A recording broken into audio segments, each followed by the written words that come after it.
You can use either side of the OptiWand to insert lenses. Focus on the OptiWand or lenses, but do not look up. Spread your eye as wide as possible. Twist the OptiWand to help release and set the soft contact lens.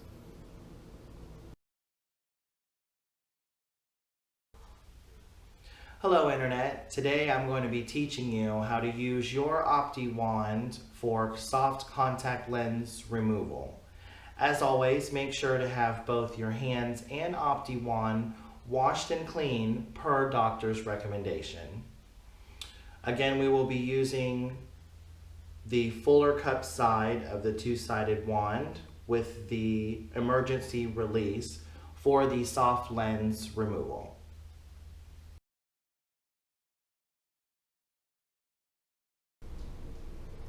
We suggest using a dry OptiWand for soft lens removal.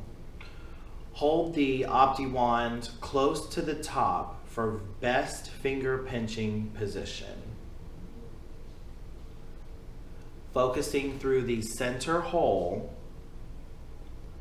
draw towards your eye until you touch the lens. Carefully pinch the contact with the base of the OptiWand and pull the lens out.